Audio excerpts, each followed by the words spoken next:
Ito yan, datoy abraw kakaruba, ayan. Dinaukak te prito nga ikan, o, yung sagpaw, ito dajay patanin, bukal ti patanin, binuksilak.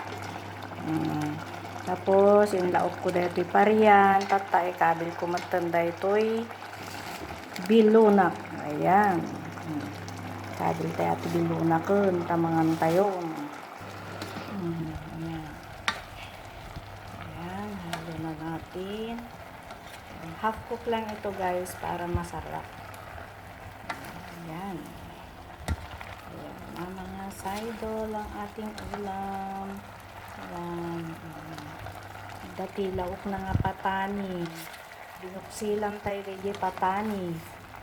Ayan. Ito yun kisida tayo kakaroba na imasen na dumanin ti unlimited rice na naman tayo ngayon. Yummy yummy.